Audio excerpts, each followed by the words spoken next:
테슬라 소식입니다. 1. 글로벌 전기차 시장 1위 테슬라. 글로벌 전기차 시장에서 테슬라가 부동의 1위 자리를 유지하고 있는 가운데 유럽과 중국계 그룹이 급격한 성장세를 나타내 현대차, 기아는 EGMP 기반 신차 출시에도 불구하고 1에서 9월 누적 판매량에서 한 단계 내려오는 등 주춤거리는 모양새를 취하고 있다. 18일 SN 리서치에 따르면 올해 1에서 9월 전 세계에 판매된 전기차 그룹 순위에서 테슬라와 폭스바겐이 각각 EV, 패브 부문에서 1위를 차지했다. 반면 현대차 기아는 EV와 패브에서 톱2열 자리를 지켰지만 순위는 한 단계 내려갔다. 테슬라는 모델 3과 모델 Y 판매 호조에 힘입어 전체 판매량이 전년 동기 대비 90.2% 늘어난 61만 5,600대를 기록해 1위에 이름을 올렸다. 중국계인 상하이자동차그룹이 전년 대비 344.4% 급증한 40만 700대를 판매했고 3위는 폭스바겐 그룹이 ID4와 ID3 판매 증가로 28만 3천대를 기록 146.9% 늘어났다. 이어 4위는 바이디 그룹이 전년 대비 187.7% 증가한 18만 9,500대를 팔았고 5위는 현대차 기아가 15만 9,800대를 판매해 뒤를 이었다. 스텔란티스 그룹은 피아트 500과 푸조 E-2008, 오펠 코르사 수요 급증 후 13만 600대를 판매해 6위에 올랐다. 반면 지난해 같은 기간 2위였던 르노 니산 미쓰비시 얼라이언스는 르노 트윙고와 다키아, 스프링 판매 호조에도 불구하고 조회 판매 감소로 8% 성장률을 기록하며 순위도 7위로 급락했다. 이 밖에 장성기차가 82,200대를 팔아 8위에 광저우 자동차그룹이 78,700대로 9위, 다임러그룹이 66,800대를 팔아 10위에 이름을 올렸다. 패브 부분에서는 폭스바겐 그룹이 22만 6천대를 팔아 1위, BMW 그룹은 16만 8,900대를 판매해 2위에 이름을 올렸다. 그 뒤를 바이디 그룹, 다임러 그룹, 지리 그룹, 스텔란티스 그룹, 도요타 그룹이 뒤를 이었다. 현대차 기아는 패브 부문에서 7만 5,500대를 판매해 8위에 이름을 올렸다. 충칠 리샹 오토모티브와 르노 니산 미쓰비시 얼라이언스가 5만 5,300대로 각각 9위, 10위에 올랐다.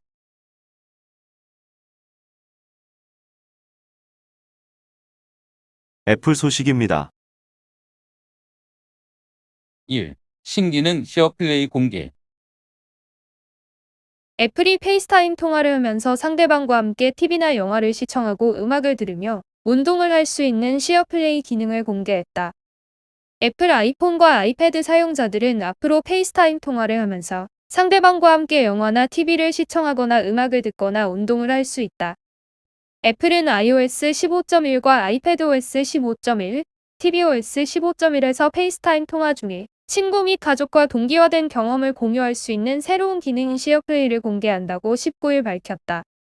시어플레이는 아이폰과 아이패드, 애플 TV 외의 맥에서도 지원될 예정이다.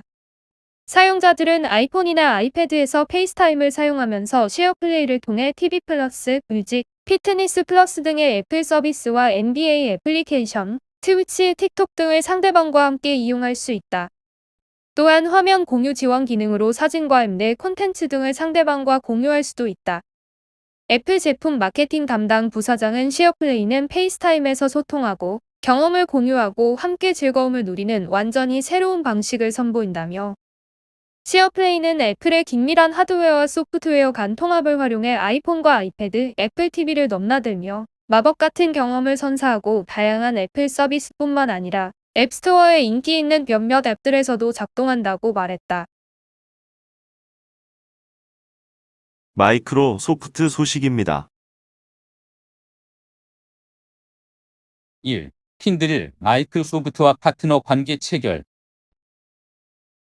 킨들일이 IBM에서 독립한 지 불과 10여 일 만에 마이크로소프트와 프리미어 글로벌 제휴 파트너 계약을 체결했다.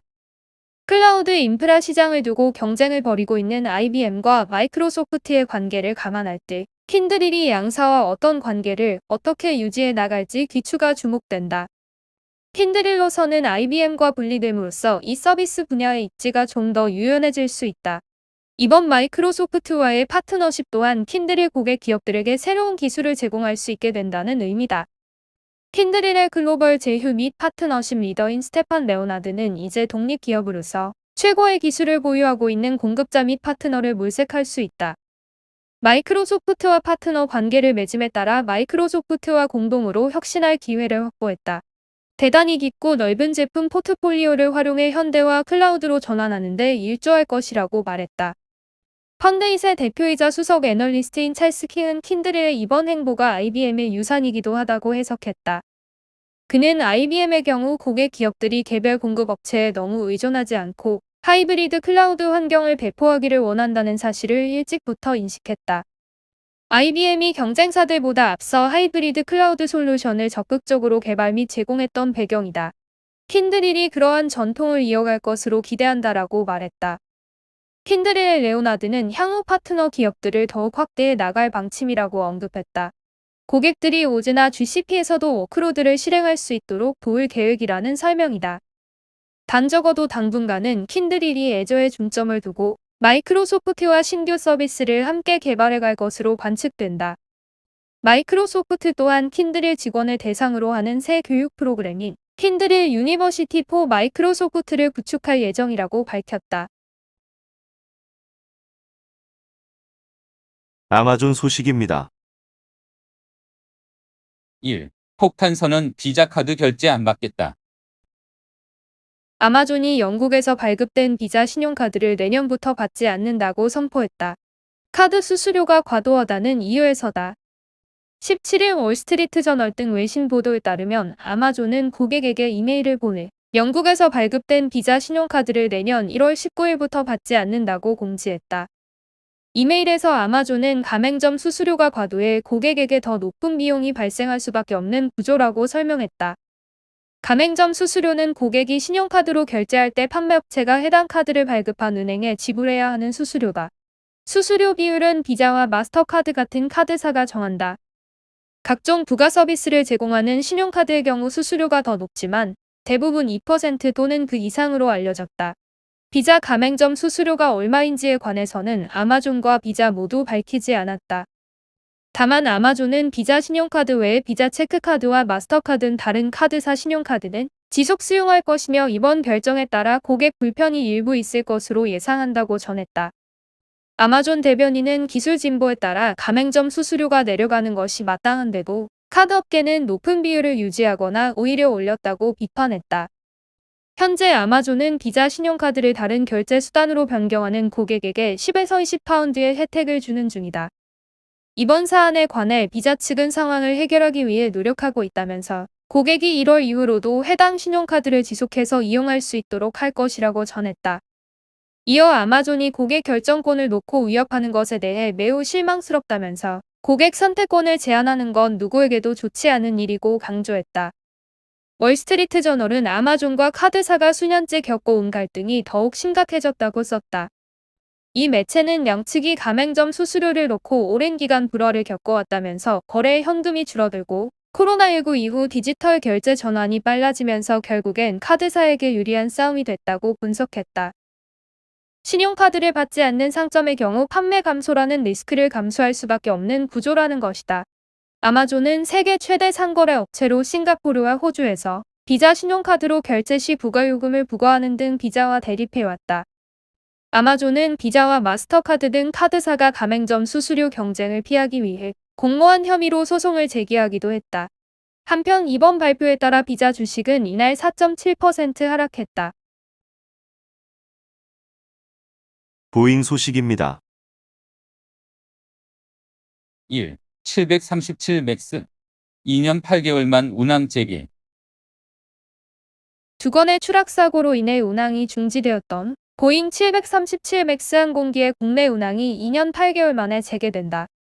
19일 국토교통부는 지난 2019년 3월 14일 이후 국내 영공 통과 및 이착륙을 금지했던 보잉 737 맥스 항공기의 운항 재개를 22일부터 허용한다고 밝혔다.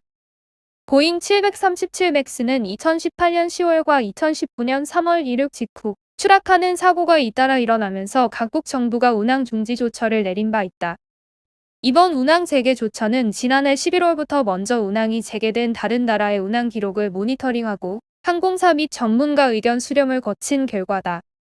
지난해 11월 미국을 시작으로 유럽, 중동 국가들에서 운항 재개가 이뤄졌고 현재 세계 195개국 가운데 아시아와 아프리카 일부 국가를 제외한 179개국이 운항 중지를 해제했다.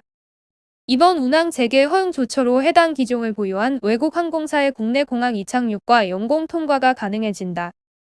국내 항공사 가운데는 이스타항공이 보잉 737 맥스 2대를 리스사로부터 임차해 보유하고 있었으나 회생 과정에서 리스사에 반납하기로 한 상태라 당장 운항이 개시되는 국내 항공사 보유 기종은 없을 것으로 보인다.